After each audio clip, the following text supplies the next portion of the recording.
Ngadi-ngadi mania, balik lagi nih di Ngadi-ngadi FC.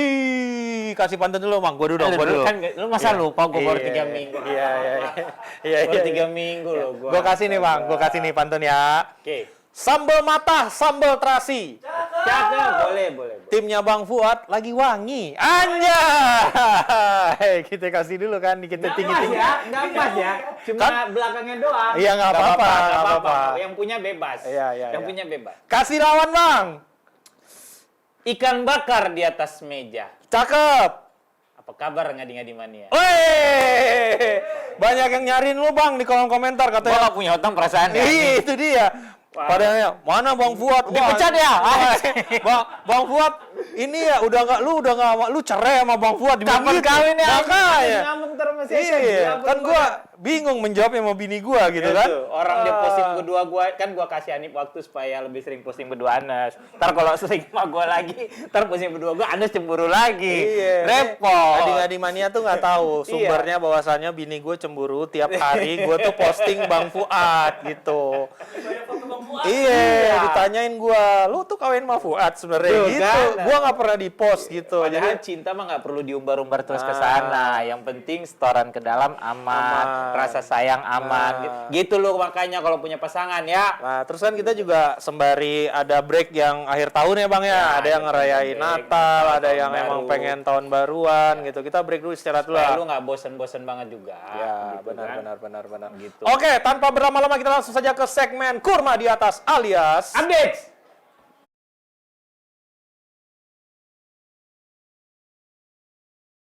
ini yang katanya Man United ditikung pemainnya sudah debut. Enggak.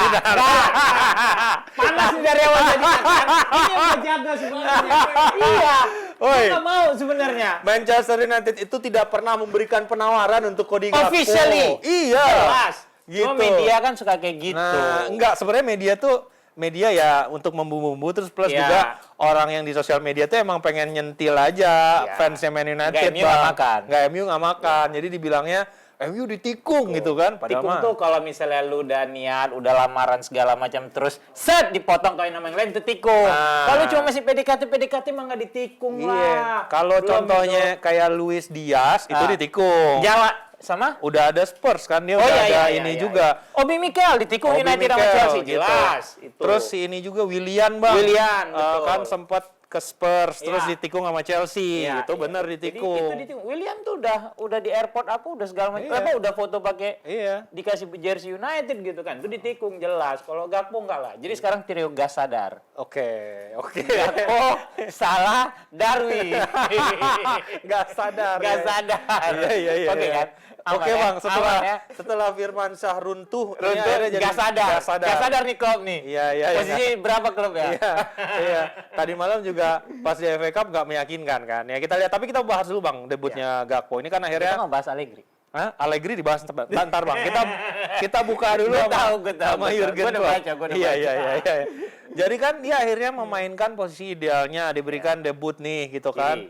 Gimana menurut lo ini bakal menjadi dapat challenge atau sesuai butuh ekspektasi, waktu butuh untuk adaptasi kayak Darwin Nunes atau langsung nyetel kayak Luis Diaz nih menurut lo? Menurut penerawangan lo Bang? Menurut gua sih harusnya sih Gakpo bisa langsung nyetel kayak Jota, Luis Diaz gitu. Ya. Kedua Jota tuh langsung nyetel mungkin karena Jota sebelumnya kan emang udah di Inggris ya Wolverhampton. Iya, Wolverhampton dia gitu. Ya. Nah, Gakpo sebenarnya kalau yang gua lihat kalau selagi dia dimainkan di posisi terbaiknya dia plus gue sih yakin Klopp itu pelatih bagus lah ya. Emang pelatih bagus Klopp itu gitu. Harusnya sih ini orang bisa tidak butuh adaptasi yang lama di Liverpool. Gitu loh. Jadi emang agak-agak ngeri juga gue sekarang lihatnya. Dan sebenarnya Darwin Nunes terlepas dari segitu banyak peluang yang dia miss sampai dia jadi meme segala macam, kalau lu cerita statistik jauh lebih bagus daripada Luis Suarez yang menurut gue one of Liverpool Pembelian terbaiknya Liverpool lah. Pembelian terbaiknya Liverpool dan salah satu striker terbaik lah kalau bisa gue bilang striker asingnya gitu ya. Jadi cuma karena miss-nya lebih banyak itu yang lebih dilihat orang kan gitu. Nah ini kan tadi malam juga cetak gol Bang si Nunes. Nah menurut lo ini akan menjadi seperti seolah seperti beban yang terangkat dari bahunya akan tampil jauh lebih baik atau ini menurut lo bakal sama-sama aja karena kan kita lihat dia punya masalah adaptasi nih kan. Lebih ke kepercayaan diri yang kita lihat. Psikis kalau gue bilang dan cuma kan di awal kita juga pernah bahas Denif, gue bilang bahwa sebenarnya ya bahkan lu di awal gue sempat bilang bahwa gue lebih yakin sebenarnya Nunes yang lebih bisa berhasil karena Ketimbang melihat daripada Haaland waktu itu gue bilang, iya. tapi ternyata gue salah gitu. Pep itu benar-benar konsisten mainin Haaland segala macam. Tadinya kan ketakutan kita adalah Pep kan sangat jarang pakai big man ya. Betul. Terus Ibrahimovic nggak berhasil. Banyak lah gitu, ada beberapa. Plus kesukaan Pep untuk memainkan false nine. Ya. Karena kalau dia main itu lu mau taruh Haaland di mana, kan waktu itu argumen gue seperti itu. Gitu. Tapi ternyata ya oke, gue salah. Plus lagi kan sebenarnya startnya Nunes lebih cemerlang ketimbang Haaland. Dia sempat yang community shield, pemanasan gitu. Jadi cuma kan kalau lu lihat backgroundnya Nunes ini kan emang dia ya maaf dari keluarga kurang mampu, struggling bla bla bla. Jadi gue percaya bahwa sebenarnya dia bisa survive gitu loh. So yang agak gue takutin sekarang jujur ya kalau dia udah mulai menemukan kepercayaan dirinya, terus ritmenya Liverpool mulai stabil lagi, ya ini orang bisa bahaya menurut gua. Oke, kita lihat dulu statement dari Jurgen Klopp setelah hasil imbang yang diraih kontra Wolverhampton Wanderers. Kita lihat, kami tidak bisa mengharapkan agar Cody Gakpo sempurna dalam hal ini ya. Tapi dia menunjukkan tanda-tanda yang bagus. Kami harus menempatkannya di posisi yang lebih baik, tidak diragukan lagi. Dalam artian, posisi yang lebih baik ini apakah posisi yang untuk tetap di kiri itu tetap dalam artian posisi penyerang sayap kiri ya. Atau posisi yang lebih untuk bisa mencetak gol, mungkin lebih masuk ke dalam atau pengkondisian transisi dan segala macam nih maksud dari Klopp nih menurut lo Bang? Kalau gue lihat dari statementnya Klopp, kami harus melakukan di posisi yang lebih baik lagi, lebih baik tidak dilakukan lagi.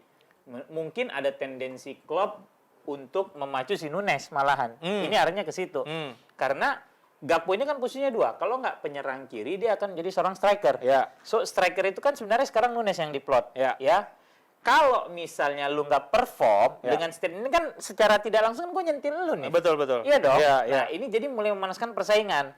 Menurut gue sih itu yang gue lihat ya gitu. Bahwa yang gue beli juga pemain yang bisa beroperasi di posisi lu. Betul. Kalau lu masih buang-buang peluang lagi segala macam, ya udah, lu gue tepikan, lu gue bisa mainin Gakpo. Itu kalau gue lihat justru dari statement ini dia nyentilnya ke si Nunes malahan gitu loh. Dan kita lihat kan sebenarnya cara bermain Liverpool sangat beda lah sama PSV gitu kan.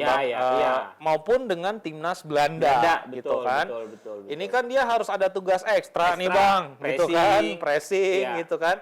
Ini menurut lo adaptasinya ada potensi hiccups nggak si seorang Cody Gakpo ini? Biasanya dia punya ruang yang sangat luas untuk dieksploitasi dan lu tidak punya tanggung jawab lu untuk bertahan lebih sedikit misalnya. Kalau sekarang kan enggak gitu kan. Jadi bisa jadi kendala terbesar dia nanti adalah di fisik ya apalagi Liga Inggris sangat padat, ada 3 kompetisi. Kalau di Belanda lu cuma punya 2, Piala KNVB sama Liga Eredivisie. Sementara di sini kan lu ada IPL, ada FA Cup, ada Carabao. Tapi dia udah tersisi kan di Carabao. Betul, di Carabao udah tersisi. Jadi cuma kan kita nggak tahu ke depannya. Berarti kan nanti pengkondisian dia nanti adalah pada saat selesai kompetisi menurut gua gitu loh. Oke. Dan kita tuh melihat seolah-olah tuh ada terjadi declining setelah sempat kembali recover performanya Liverpool. Sekarang dalam tren menurun lagi nih Bang. Beberapa pertandingan terakhir. Ini tuh yang gue baca-baca ya di media luar, di media Inggris tuh narasinya adalah Bang, ini banyak sekali pemain-pemain tua yang udah cukup berumur tetap diandalkan oleh seorang Klopp. Betul. Karena pemain ini sudah quote unquote membawa Liverpool naik kelas gitu ceritanya.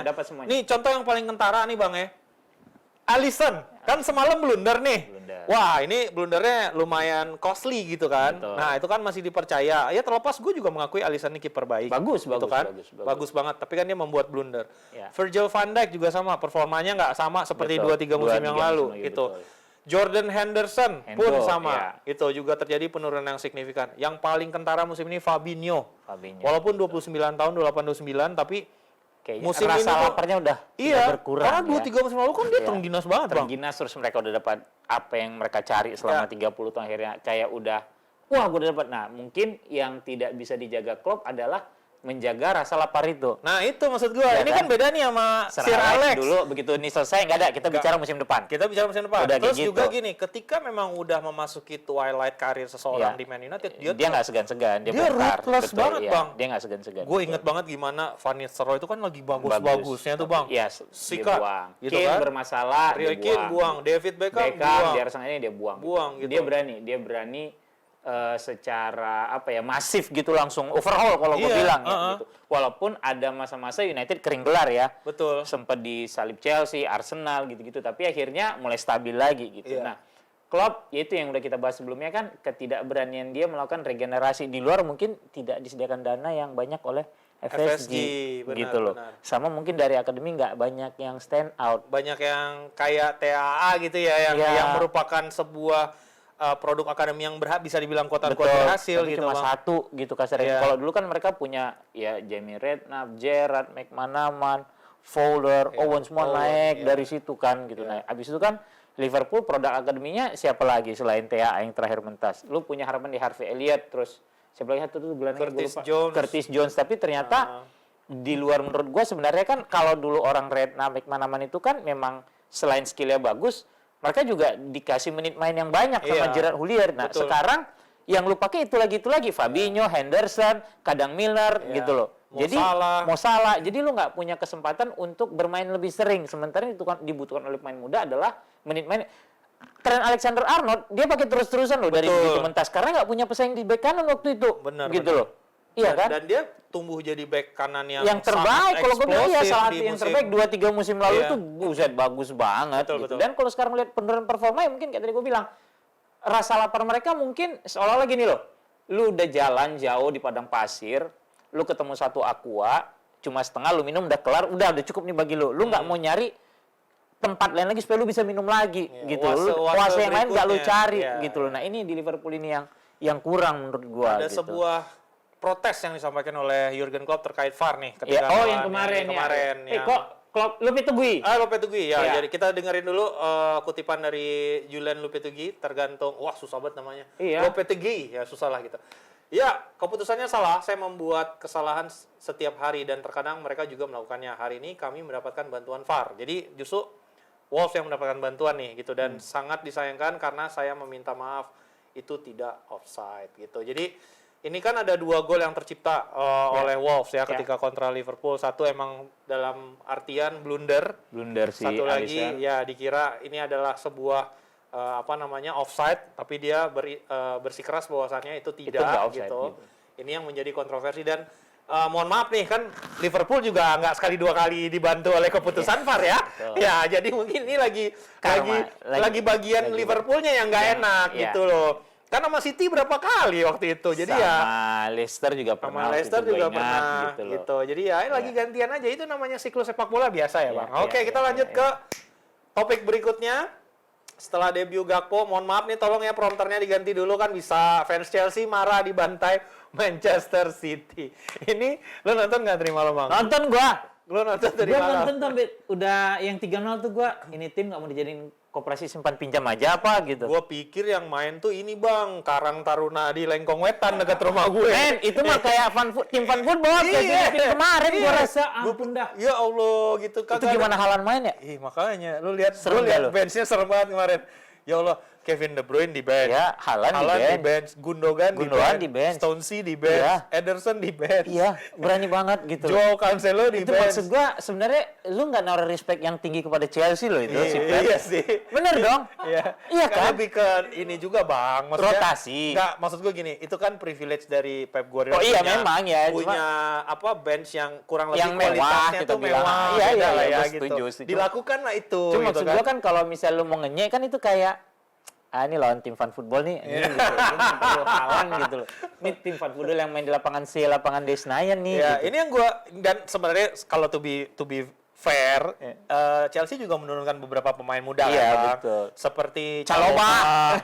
Terus ada satu lagi gue lupa namanya siapa, baru juga di akademi dimainin, Conor Gallagher juga dimainin. Itu kan sebenarnya saing tuh pemain. Iya, dan ini kan juga permasalahannya kan gara-gara Chelsea juga sedang terjadi badai cedera, Armando Broja cedera, Raheem Sterling cedera, banyaklah beberapa pemain inti yang cedera. Kalaupun Broja main, emang dia perform. Ya, itu mah alasan orang-orang aja nih. Iya. Itu mah alasan orang-orang aja. Sorry fans Chelsea, gue nggak bisa belain. Itu alasan orang-orang aja. Bela gitu kan. Jadi mulai berseliweran. mulai berseliweran di Twitter kemarin, Graham Potter out. Gila gitu. Ya? Ini gila cepet banget. Tapi gini, lu kan termasuk orang yang Gue lagi nunggu telepon buat. Ya ini maksud gue.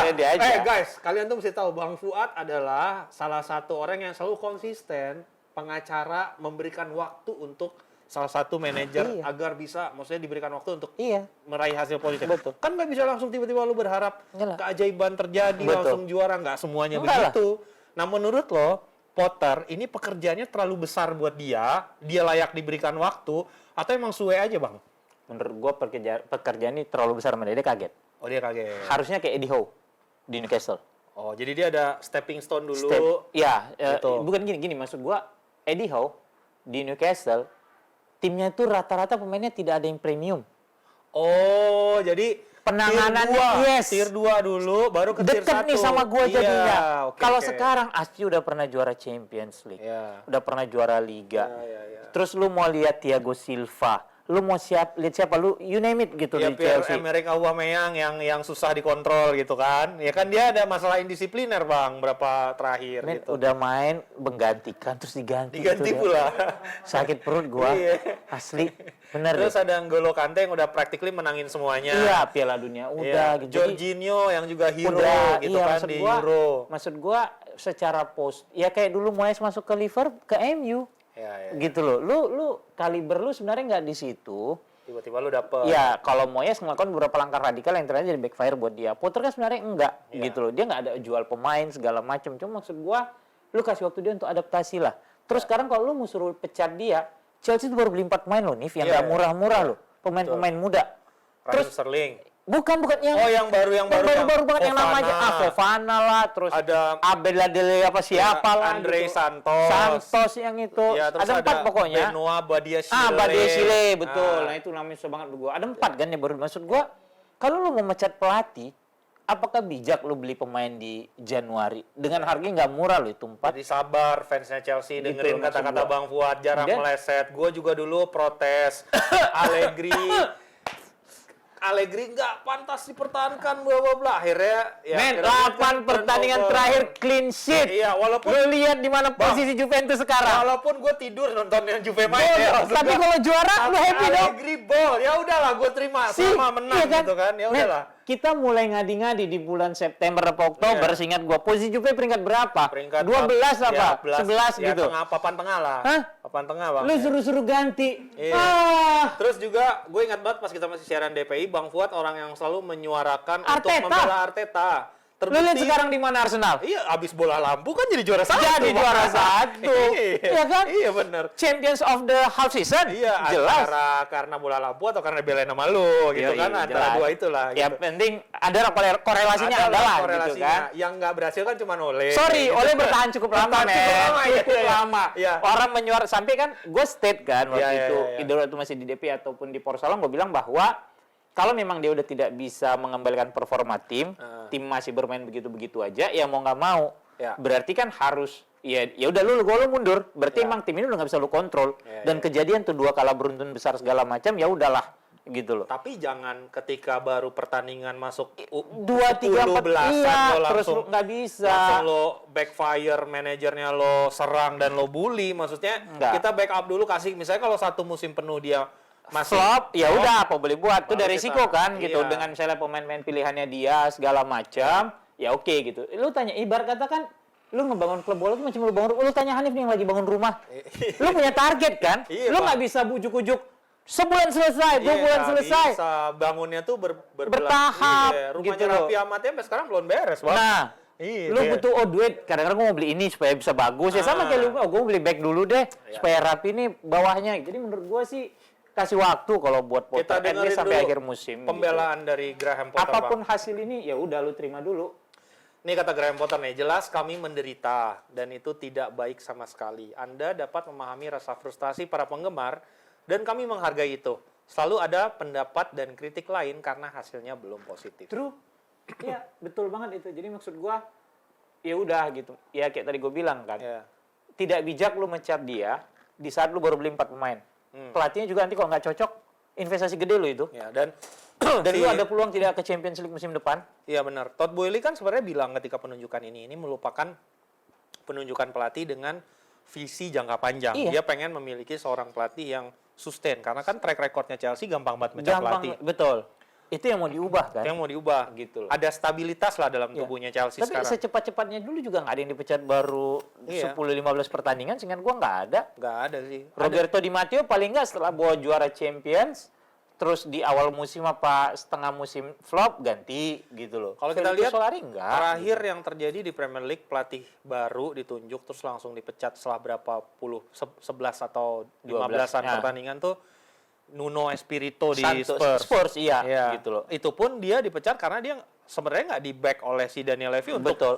Beli dengan pemain yang dia butuhin gitu. Dia kan cuma ngawarin pemain dari Mourinho waktu itu Betul. kan gitu. Maksud gua ya Chelsea ya kalau mungkin ya lu boleh nggak senang tapi gue bilang ya lu kasih dia waktu gitu loh. Dan itu bukan hanya opini yang di-share oleh lu, Bang. Bahkan manajer lain pun ikut membela. Pep juga bilang. membela. Coba kita lihat dulu apa kata Pep Guardiola. Tim yang mengalahkan Chelsea tadi malam, dibantai tadi malam, justru dia membela. Karena sudah terjadi dengan Arteta, Bang. Betul. Sudah terjadi dengan Arteta. Dibackup juga sama Pep waktu itu. Dibelain juga sama Pep waktu itu dan berhasil. Lu Sekarang curiga nggak gue sama Pep temenan? Wah, anjay. Lu satu grup WA gue rasa nih, Bang. Iya.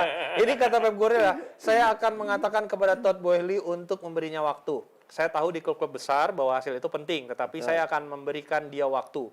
Apa yang dia lakukan di Brighton luar biasa. Tapi dia benar. Kami butuh waktu di musim pertama. Jadi ini konteksnya adalah Ini gue sepakat. si Potter itu bilang ke media, gua tuh nggak punya magic wand, gua butuh waktu. Iya, betul. Begitupun dengan Barcelona di bawah Pep di Dan fair musim. enough loh ini dia bilang, Betul. gue bisa berhasil karena gue punya Messi saat itu. Saya memiliki Betul, Lionel Messi di Barcelona di musim pertama saya. Jadi saya tidak perlu 2 musim karena Messi ada di sana. Ada Messi, ada Xavi, ada Iniesta. Kelar hidup lu udah. Nah kalau di Chelsea kan ada Siapa Messi lu? Mason Mount dong ya, bisa dong dibantu dong ya. Mason dengki Mount, banget sama gila, Chelsea. Mason Mount loh, keren loh Mason Mount. Parah. Ya tapi kan berarti jauh bang. Lu Maksud kenapa gua nggak gitu. bilang Ruben Loftus-Cheek aja sekali? Iya. Ya, jadi gini loh, mungkin dengan misalnya kalian para fans Chelsea bersabar, memberikan waktu seperti para fans Arsenal memberikan waktu untuk Arteta. Nggak dikasih waktu juga sebenarnya. iya sih. Cuma edunya aja yang Iya. bebal gitu loh. Jadi Kalau dengerin suara fans mah, apalagi suara Justin waktu itu. Oh, iya. Pecat udah itu. Pecat udah nggak ada waktu, nggak ada ini lagi, nggak ada Arteta lagi. out. Arteta out gitu. Nah cuman ya barangkali kan hasilnya bisa sama. Mungkin ini mah gue ngasih masukan nih buat Graham Potter. Bisa dipinjam lah itu bola lampunya Arteta. Ya siapa tahu kan memberikan influence yang sama. Oke, kita lanjut lagi ke Italia dikit, Bang. Gitu kan. Inter sama Roma Inter imbang kemarin lawan Monza. Kemudian sebelumnya menang sama Napoli. Sebelumnya menang lagi. Nah, sekarang kita tentang bahas dulu nih Monza ternyata kayak ini nih, Bang. Kayak cengek kalau di bahasa Sundanya. Lu makan tahu pakai cengek, pedes, Bang. Pedes. Gitu, kebakar mulut lu gitu. Udah ngalahin Juventus.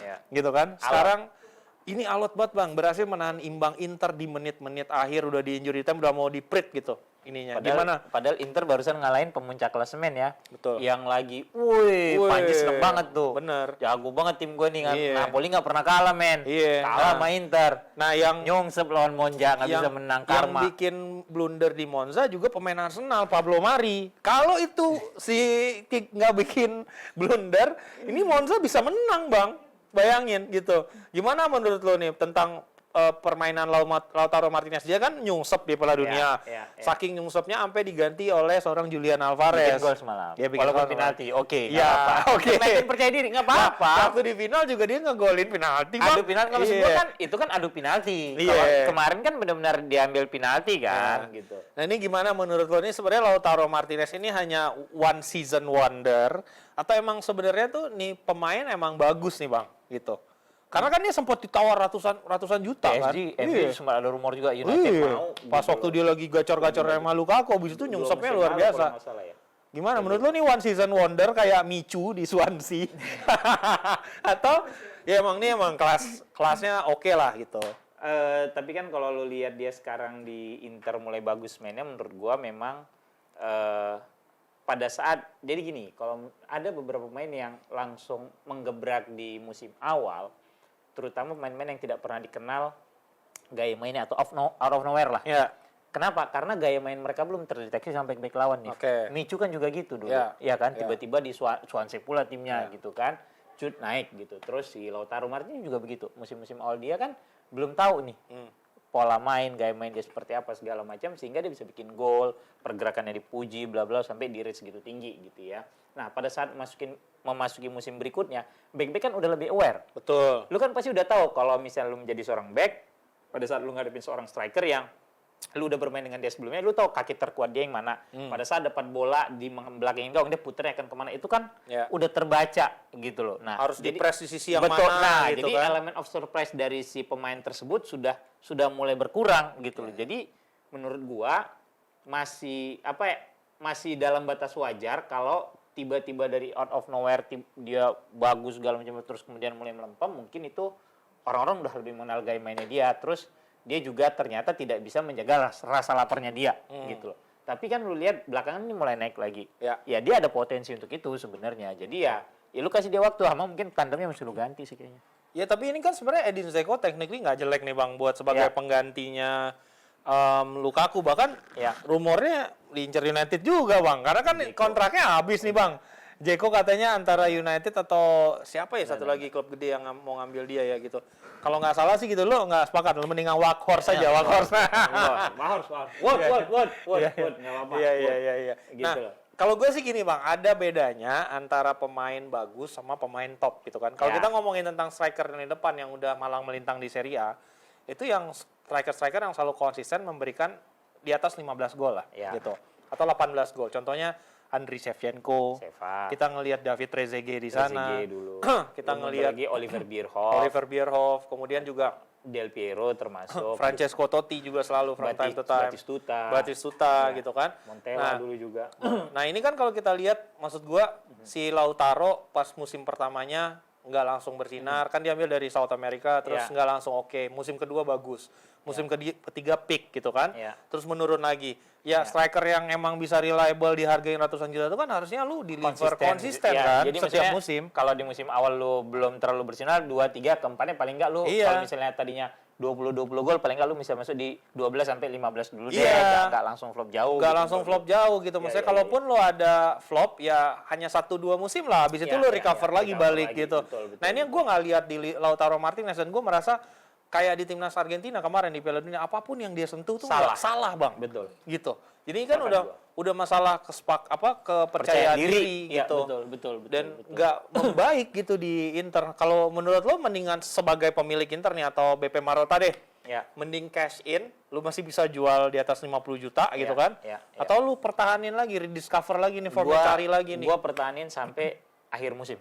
Sampai akhir musim? Yes, karena kalau memang mau gue cash in, gue berharap, ini kan dia mulai naik lagi nih, ya. Gue berharap di sisa musim dia tampil oke. So kalau gue cash in, harganya masih bisa stabil di atas. Gitu loh. Karena kan lu nggak mau gambling kalau ternyata dia musim depan flop lagi, ya kan? So untuk supaya dia tetap punya nilai jual yang tinggi, garansi lu apa? Gol dong. Dia bisa bikin. Ya lu kasih dia main. Itu kalau gue. Dan ini masalahnya sama kayak tandemnya Bang. Romelu Lukaku. Ini parah banget. Jadi dipinjam kan gitu kan, dipinjam ke Inter, dan dia udah memberikan opini juga, dia berharap bisa stay di Inter musim depan. Tapi ya Inter nggak mau beli, maunya pinjam lagi gitu kan, nggak ada duit nih buat beli. Dari Chelsea juga nggak mau. Gua terima ini penyakit gitu ya. Kalau gua pinjemin lagi nggak jadi duit banyak, gitu. Terus kalau dijual nggak ada yang mau beli, masalahnya gitu. Klub Liga 1 ada kali. Dan maksudnya nggak cuman masalah ini doang, divaluasi doang, tapi juga dia punya masalah performa kan Bang, dan kebugaran. Dia kan sampai sekarang nggak fit, di Piala Dunia juga nggak fit, terus kelihatan gitu. Iya, kemarin kayak sampai diketawain sama Edin Dzeko, first touch-nya dia gitu kan. First touch-nya kan emang jelek banget. Di MU juga gitu dulu Bang, berapa kali. Nah itu makanya dijual kan. Maksud gua gue nggak tahu, mungkin kena dukun-dukun dari Afrika kali ini orang. Di Everton kan nggak gitu-gitu banget ya. Iya gitu. Sama di West Bromwich juga bagus. Iya, bikin hat-trick sama United waktu itu di partai terakhir Sir Alex gitu loh. Nah jadi gue bingung ini, maksudnya kan problemnya sementara Inter itu bahkan udah berkorban agar bisa mengakomodir baliknya Lukaku kan. Mereka nggak jadi sign Paulo Dybala untuk menangin Lukaku, which is ternyata Lukakunya Armstrong juga gitu kan. Jadi serba salah gitu, dan sekarang Lukaku nggak rediscover lagi formnya, Justru yang lebih banyak jadi savior Inter adalah Edin Dzeko, Bang. Betul. Gitu. Lo menurut lo gimana nih nasibnya Lukaku? Gue rasa dijual ke klub gurem ini. Ini ya gitu ya. Iya. Ya mungkin Maksudnya akan membangun kembali Newcastle mungkin ya. ya atau mungkin emang dia kelas dia di klub-klub semenjana nih yang Oke. tekanannya nggak besar. Ya. Gitu loh. Kalau di tekan semenjana yang kastanya Ya turun Monza dikit lah, Monza. Ya jangan Monza banget lah, Bang. Barangkali bisa ada di Fiorentina. duetnya Tammy Abraham gitu di Roma, Roma, ya, gitu Roma, kan. Kan Roma. dia Boleh, Roma. sobri banget sama Lukaku. Sobri sama Lukaku, Tammy gitu, Abraham, ya. Mourinho, Ya, Roma Mourinho. Gitu. Ya, Oke. boleh lah ya, boleh. Ya, Roma aja ya, dia. Roma. Betul. Atau kalau di Inggris berarti ya klub-klub kayak Southampton. Everton Balik kan. gitu, Southampton. Ya, Southampton gitu. atau Atau Bournemouth, Wolves. gitu Iya, ya. iya. Yang lebih banyak main fisik lah. Ya. Udah lu nggak perlu banyak-banyak tahan bola, skill segala macem gitu. Ya. Oke, kita doakan Aman ya. buat Dapat Inter klub yang nggak usah terbaik. banyak ngambil 3 poin. Jadi Ya. Oh, biar jaraknya Juve sama aman. Juve aman gitu. Gila, Bang, sekarang tuh udah nomor 2 loh Bang Juve, Bang. Poinnya udah sama Milan gara-gara Milan. Gara-gara Milan sama Roma kemarin. Seri. Iya, Menit imbang. terakhir golnya Tammy Iya, Abraham. Tammy Abraham. Dan Selisihnya gila. berapa? 7 poin sama Napoli ya? Sama 7 Napoli 7 poin ya? dan minggu ini kan ketemu Napoli, Bang. Yes. Nah, ketemu Napoli dengan Sarri Ball apa? Allegri Allegri Ball. Ball. Dia bos loh sekarang di 1-0, Juve. 1-0. Gila. 8 pertandingan loh Gila. tidak terkalahkan dan clean sheet. Iya, tanpa Pogba, tanpa Chiesa, tanpa Di Maria. Chiellini. Ya, tanpa yang pemain-pemain tua gitu, udahlah. Bayangin tuh coba, lu mau suruh out juga, gila clean Nah, sheet kita gitu kasih ya. lah sampai akhir tahun lah sampai akhir musim gitu. Oke, kita lanjut ke segmen Topic of the Day. Lucu banget ini. Kita akan bahas transfer yang gak jelas. Lucu banget ya asli. Lucu banget asli, gue bilang lucu banget. Ini gue nggak ngerti lagi pemainnya Makanya. udah ngode-ngode. Iya. Ngode mulu Tapi kerjaannya. modenya kemarin juga tuh kan ada 2 klub. Iya, maksudnya dia sampai nge-post tentang Arteta Iya. di Instastory. Top Nonton manager, Arsenal. Gitu. Nonton Arsenal, Iya. gitu kan. Terus tiba-tiba mau ditikung Chelsea. Ditikung Chelsea. Gue nggak ngerti nih Mikhailo Mudryk maunya apa. Ini menurut lo Shakhtar yang ngadi-ngadi memberikan valuasi yang nggak masuk Shakhtar akal. ngadi-ngadi udah ini, Shakhtar Pak. ngadi-ngadi menurut lo. Asli, gila lu. Bener-bener lu nyari duit. Lo menurut lo dia nggak pantas dihargai di atas 80 Enggak lah. juta? Gila, lu pikir dia Sheva apa? Gila apa lu? Enggak lah. Mikhailo Mudryk. Jadi Arsenal masih mau ketemu kayak mau ketipu lagi kayak beli Pepe. iya bisa jadi Bang, tapi Makanya. kan iya. Tapi kan maksudnya gini, scoutingnya Edu kan lebih baik nih Bang. Kita Ya. bisa ngomong lah ya. Emang Pepe bukan itu dulu? Pepe tuh belum. Belum ya, belum. tiga belum. musim. Ya, oke, Iya. oke, gue lupa. Nah, jadi justru Pepe tuh Edu yang Udah lu yang gua offload. yang Iya, nyampahin dia udah gua, nih nggak bener nih pembelian-pembelian sebelumnya. Iya. Yang jawabannya Edu tuh masih yang salah ya. Iya. Pembelian salah tuh masih kayak David Luiz. Oh iya. Terus si Willian. Willian Iya, gitu. iya, Tapi iya, kan iya, itu iya. Akhirnya alasannya dia. Alasannya dia butuh tuh pemain berpengalaman, Nah. menstabilkan tim. Tapi akhirnya cepat juga dia buang kan Iya. pada saat itu. Iya betul-betul. gitu. Nah, jadi maksud gua ini kan sebenarnya scoutingnya atau perekrutannya Edu tuh udah jauh lebih baik nih. Iya, Nah, iya. si Mikhailo Mudryk ini kan gambling dari Liga Ukraina, Shakhtar belum terbukti apanya dari sisi apa ya kemampuan lah kita kalau udah bilang jelas. Lu mungkin di bisa top bikin level. 20 gol di Liga Ukraina belum tentu lu bisa bikin 20 gol di sini. Pembelian dari Liga Ukraina terakhir yang berhasil itu adalah Fernandinho, Bang. Oh iya. Kita harus mengakui itu berhasil. Iya. Tapi kalau yang lain rata-rata enggak gitu. Yang rata-rata kurang gitu. Siapa? Voronin juga dulu Shakhtar apa ya yang Liverpool gitu gue lupa. Gue ingatnya dulu tuh ada ini Alex Teixeira akhirnya ke Liga Oh iya, Cina. Teixeira yang Brazil ya. Willian juga sebenarnya dari Liga Willian dari Liga Ukraina juga. Gitu. Terus ada ini Bang dulu itu Rusia ya apa ya si Hulk. Oh ya, Hulk tuh Rusia ya. Tapi ya sama lah mirip-mirip lah udah Iya. tetangga gitu. Ya, tapi maksudnya nggak banyak gitu pemain-pemain dari Liga Ukraina yang berhasil di Inggris, let alone dihargain dengan mahar Yang tinggi. 80 juta pound sterling, hampir 100 juta euro, udah gila bos. Kalau dulu Sheva itu aja udah membuktikan diri di Champions League dulu loh. Ya. Dia lawan Barcelona bikin gol apa segala macam akhirnya diangkut sama Milan. Ya. Lah ini Mudryk, tapi kan, ngadi-ngadi. tapi rambutnya kan kayak David Beckham tahun 90-an Bang, bagus Bang. Jadi kayak belah tengah gitu kan.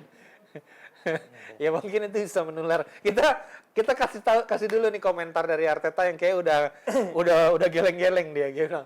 pada akhirnya para pemain memutuskan di mana mereka ingin bermain. Jika mereka ingin bermain untuk klub kami itu bagus. Kalau enggak ya nggak usah, nggak apa-apa. Itu benar. Iya, maksudnya nggak perlu ngemis. Yes, lu nggak. Kalau lu rasa ini adalah sebuah klub besar yang memang lu tahu bahwa ini one of my dream career gitu ya, to play with this club, ya lu harus lu harus menunjukkan isyarat itu juga gitu loh. So, kalau misalnya harga lu di 80 terus lu kepengen main ditawar 40 nggak mau, sementara kualitas sebenarnya cuma 40, Betul. ya lu lebay aja udah menurut gua. Iya. Jadi menurut lo kalau Shakhtar tidak menurunkan permintaannya, menurut lo nggak ada faedahnya nih? Nggak usah, ngapain lu kejar ya. Sekarang gini loh, Arsenal udah berapa pertandingan sih tanpa Gabjes? 3 ya? Ya tapi kan Bang butuh lah buat nih. Masa Nketiah Bang? Itu kita bikin gol terus loh. Ya cuma 2 habis itu lawan Newcastle melempem Bang. 3. Iya nggak usah 2 pertandingan terakhir. Oh iya, gitu. terakhir gitu. Habis itu ketemu tim yang lumayan prominent lawan Newcastle juga nggak bisa berbuat lu apa-apa. Dia berharap dibikin gol tiap weekend. Emang dia Ronaldo The 5? Enggak lah. Kok lu tiba-tiba belain Nketiah sih Bang? Ya kita semua kayak sepakat deh dia sampah Bang. Tapi maksud gua gini loh, terkadang lu ngelihatnya dia effortnya kita hargai. Iya, kalau gua ya gitu dia seenggaknya gini berada di waktu dan tempat yang tepat. Yes, nah paling kan terkadang kan orang beruntung tuh kayak gitu nih. Right man on the right time at the right place. Iya. Gitu Walaupun loh. misalnya dia tidak bisa merubah hasil pertandingan dengan lewat effortnya dia sendiri, tuh enggak, tapi seenggaknya dia ya jadi berkontribusi di second tim. ball atau bola liar gitu. tuh dia mampu menuntaskan, bukannya malah tendangan ke langit kayak Hansamu gitu maksud lo gitu. Benar. Jadi maksud gua daripada lu pecahin celengan babi lu untuk beli Mudryk 80 juta gitu. Nggak worth it menurut Nggak gue ya. worth it gitu. Lu Mendingan kita mending lu kayak MU cari striker misalnya lu pinjam. Joao Felix katanya harus mau. ini. Tar dulu Bang, sebelum kita ke Joao Felix, karena Joao Felix itu juga incerannya Manchester United katanya. Iya. Nah, Man United itu kan technically butuh striker. Udah ada Marcus Rashford yang mulai menemukan kembali form terbaiknya. Iya. Ya udah berapa pertandingan bikin gol terus. 3 pertandingan beruntun, 4. sapu bersih. 4 pertandingan terakhir. 4 pertandingan bikin gol terus. Menghadapi derby dengan kepercayaan tinggi gitu kan. Wah, ini gua feeling sedap, ya sedap nih. Sedap. Wangi-wangi banget nih biasanya kalau MU wangi itu hasilnya City masih bagus gitu kan. Jadi kalau kebalikan City yang bagus, wah lagi ini tuh. Kayak waktu lawan Oli, underestimate nyata City enggak menang berapa kali. Menang gitu kan. Betul. Gitu. Nah, ini kan kalau kita lihat sebenarnya dibilang United butuh striker butuh nggak butuh. Rashford maksudnya lagi bagus, Martial juga oke gitu kan. Cuman mungkin yang dibutuhkan adalah striker yang gaya mainnya berbeda dari Rashford dan Martial. Nah, sebenarnya yang dibutuhkan United adalah striker nomor 9 murni. Ya, betul. Mendekati paling nggak seperti Martial cuma dengan atribut lebih lengkap kalau gue bilang gitu ya. Bisa nahan bola gitu Bang ya. Bisa holding the ball terus lebih ngotot. Kalau gue sih kalau yang gue perhatikan United itu selalu memiliki striker-striker yang ngotot.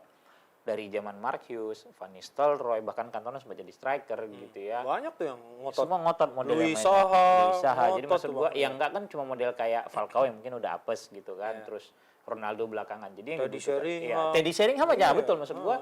Kecil tapi enggak takut sama intimidasi lawan gitu dan mereka bisa mengintimidasi back-back lawan. Nah, itu yang tidak dimiliki oleh Martial saat ini. Gitu loh. So, menurut gua yang dibutuhkan United saat ini adalah striker nomor 9. Gue sempat punya jauh sebelum Wood ini keluar ininya 2 musim lalu bahkan gue bilang ya lu beli aja nggak apa-apa semodel Chris Woods, semodel Callum Wilson gitu yang mau duel gitu ya. Bahkan setelah Piala Dunia kemarin gue sempat bilang di Porsalang ya lu beli aja kalau emang Giroud mau dijual nggak apa-apa. Giroud itu menurut gue lucky charm loh. Oh, emang? Ya, lucky charm. Dia bekerja keras untuk tim, nggak banyak tingkah, nggak banyak neko-neko gitu dan bisa membuktikan diri bahwa gue bisa bikin gol gitu loh. Lu butuh striker yang kayak gitu. Nah, pada akhirnya United sempat ada rumor mau beli Joao Felix. Menurut gue ngapain? Karena dia juga sama kayak Gakpo, bisa main di kiri. Di kiri lu tuh numpuk sekarang. Martial, Rashford. Nggak, yang sekarang tadi kan Rashford, kemudian Garnacho. Garnacho juga bagus. Kalau misalnya si Sancho fit, Sancho bisa taruh di kiri juga atau kanan gitu loh. Itu tumpang tindih nih sekarang. Yang lu butuhkan saat ini, makanya kemarin pada saat dibilang Gakpo ditikung, gue bilang enggak. Bahwa Ten Hag mengagumi ini orang, iya. Tapi kan lu sadar juga bahwa lu udah terlalu banyak pemain yang di situ, gitu loh. Makanya tidak pernah ada penawaran resmi, ya kan? Nah, terkait Joao Felix juga begitu. Di luar, menurut gue mah, Atleti bukan mau minjemin pemain nih. Emang nyari duit. Mau minjem duit. Itu mah malak, Bang. Iya, malak. Gila lu mahal banget. Masa minta 17-an apa ya? Iya, minjem 5 bulan, 20 juta. Udah 20 juta. sakit Terus dengan jiwa. jaminan lu mesti beli akhir musim 70 juta. Plus lu nanggung gajinya 6 juta euro. Emang lu mau ngutang sebenarnya Atletik atau kan gitu. misalnya gini, kan sebenarnya bisa Joao Felix nih dimainin sebagai false nine. Ya, tapi barangkali kan itu tidak dibutuhkan oleh Ten Hag, dia tidak pernah main pakai false nine. ya barangkali dengan kedatangan Joao Felix Jangan, bisa dicoba. lu jangan mengubah. Anime suka nyetani. Lu jangan merombak pakem yang udah ada. Jadi kalau gua Joao Felix sih enggak. Ya atau maksudnya jadi 4-2-3-1. Oh, tapi kan ada sama Bruno. juga, iya. Ada Bruno. Gitu, Tapi kan gitu. Van de Beek lagi patah kakinya, Bang. Ya. Barangkali bisa buat menggantikan Van de Beek. Dia bisa naikin Eriksen di 10. iya, ya kan? Fred juga lagi wangi loh mainnya selama berapa pertandingan. Masih ada McTominay, masih ada Fred Fred. sih kalau gue bilang Iya, gitu ya, iya. lebih bagus mainnya belakang. Jadi menurut gua dan Arsenal juga gua agak ragu nih, apakah emang Arsenal butuh si Joao Felix? Karena di kiri dia ada si Martinelli yang lagi bagus-bagusnya Martinelli, gitu kan. si Joao Fabio Vieira Vieira juga bisa belum main di kalau situ. ISR-nya sembuh juga bisa main di kiri. Iya, Yang lu betul. butuhin kan sekarang benar striker, Benar, pengganti Gabjes. Iya. Gitu loh. Ini kayaknya kesian jadi Joao Felix nggak ada yang mau. Gak ada yang mau gitu loh maksud gua. Dan nggak ada yang mau dan nggak ada yang butuh. Jadi serem, Bang, gitu loh. Dan memang belum ada penawaran resmi juga kan bahwa Benar. oh gua tertarik benar agentnya ketemu kan belum ada juga gitu loh. Udah gitu klubnya ngadi-ngadi lagi mintanya. Iya. Gue kesian nih sama Joao Felix nih anak nih. Kalau gue sih, kalau United sih gue bilang enggak lah, mendingan Ya, ini si Wood aja. pendapat juga yang disampaikan oleh Patrice Vieira. Kita lihat dulu Nah, tanggapannya. Evra. Ya. Patrice Evra bilang kami perlu mengganti 20 gol dari Cristiano Ronaldo. Jadi logis jika kami membutuhkan penyerang lain, kami bisa mainkan Martial, Garnacho, dan Rashford, tapi kami membutuhkan seorang pembunuh. Nah, itu dia. Seorang yang hidup untuk mencetak gol, saya tidak peduli jika mereka tampil bagus, saya hanya ingin mereka mencetak gol. Itulah mengapa menurut saya Joao Felix bukan tipe pemain yang tepat untuk United saat ini. Lo sepakat nih sama Evra? Sepakat karena benar-benar butuh striker nomor 9 yang ya area operasi lu tuh di kotak 16 aja udah. Nah Gitu loh. ini kan sebenarnya ada beberapa yang opsi murah yang bisa diakselerasi oleh Man United. Nah itu udah di echo juga oleh direktur si ininya John Murtoh. John Murtoh juga udah echo pendapat ini. Dia tidak akan belanja jor-joran di Januari. Dia bilangnya gitu. Betul, John Murtoh udah mengkonfirmasi itu. Berarti kan opsi-opsi murah yang ingin dieksplorasi oleh United. Betul. Antara lain ada Workhorse kemarin yang rumornya, dan dia bahkan udah selebrasi bye-bye nih Bang katanya pas di pertandingan terakhir di Besiktas. Terus ada Edin Dzeko. Ada yang lu bilang tadi. Gua mau ketawa nih, satu lagi yang terakhir. Gue tahu lu mau kemana nih bilangnya. Kan ada siapa namanya? Olivier Giroud yang menurut lu juga. Gue sepakat. Giroud itu adalah prominent iya, itu. prominent ya. Suka gue. Iya gitu Bang. Udah itu aja deh Bang. Lu nggak nyebut satu lagi. Vincent Abu Bakar. Iya. Gue pengen Gue udah tahu arahnya kemana. Nggak, jadi maksud gue lucu banget kan? Iya kan ini akhirnya dia harus memutus kontraknya loh Bang demi bisa membantu kawan kita itu untuk terregister sebagai pemain Al Nassr kan? gitu kan. Parah kan? Akhirnya dirobek kalau misalnya Asli ya? Iya rumornya gitu Sedih banget ya? Iya. Sampai lu yang paling parah lagi gue kesini jadi istrinya Bang. Jadi pacarnya Bang. Jadi tuh dia merubah hukum Di satu suatu negara. ketimbang dia ngawinin tuh yang udah ngasih anak 6 apa berapa gitu. Ini udah ngadi-ngadi nih Arab Saudi. Kagak dinikahin Bang. Arab Saudi udah Dirubah ngadi-ngadi. sama dia hukum Arab Saudi boleh tinggal serumah, nggak nikah. Ketimbang Udah Ronaldo ngadi-ngadi. nikahin. Tinggal nikahin orang. Iya.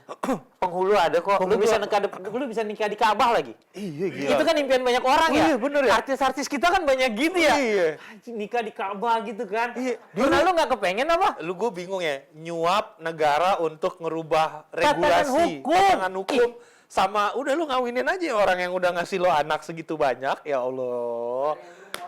Iya. Hah? Kenapa? Ya itu mah udah jangan. udah itu udah di luar maksud ini gua- kita bahas dulu Vincent Iya, Abu Bakar ya. Vincent Abu Bakarnya ini gitu loh maksud gua. Lu sepakat Bang, ketimbang Enggak lah, Abu Bakarnya gimana lu? Enggak, tapi kan gini, ini kan bukan presiden kali pertama United ngambil pemain fringe aneh, tapi Iya. berhasil. Kita ngomongin Henrik Larsson dulu diambil dari Rangers. Iya, tapi- Bukan Celtic. Berhasil loh Bang. Berhasil, tapi di kan Januari berhasil.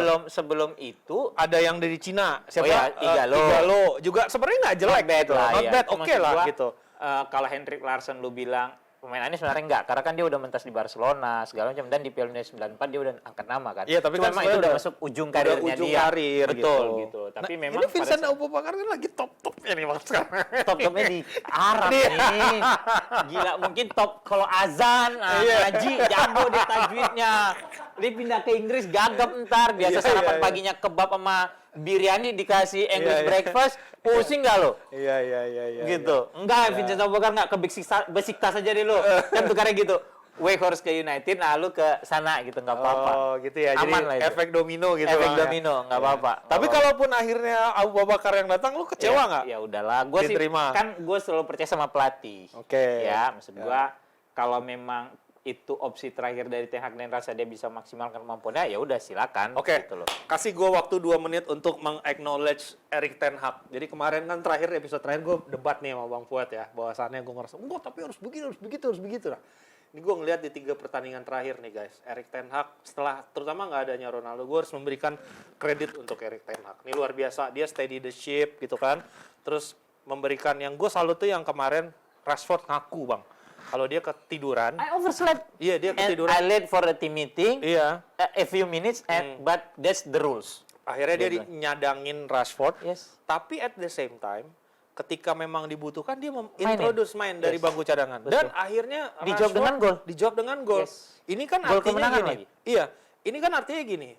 Erik Ten Hag ini adalah orang yang ketika ada yang salah dia tegur, Betul. tapi negornya tuh dengan cara untuk membangun, untuk apa ya namanya? Membangkitkan lagi. Membangkitkan, bukan kayak zaman Mourinho dulu. Lu ditepikan sama sama wartawan, lu segala macam. toyor-toyor, Iya, lu jelek-jelekin, nggak gitu. kemudian kayak Pogba juga digituin gitu. Iya, Akhirnya iya. secara overall mood di ruang ganti itu Mental jadi pemain, gloomy. iya, gloomy betul. Jadi Ntar kalau gue toxic. besok bikin salah, gue diomongin ya. Atau ntar gue diomongin sama si ini nih gitu. Iya. Bisa gitu kan. Nah, ini yang pengen gue highlight, wah ternyata memang ini adalah proses dari seorang Erik Ten Hag untuk akhirnya benar-benar bisa mengontrol di ruang ganti, Bang. Yes. Dan mutlak sekarang akhirnya dengan semua yang terjadi dia menanamkan disiplinnya dia gitu dan jadi apa ya, dan jadi main vokal dari tim ini gitu. Gua bosnya gitu dan gitu loh. Dan gua tahu yang terbaik buat tim ini ya, gitu loh. selama maksud gue gini, Man United memberikan hasil yang positif, bagus, iya. kita harus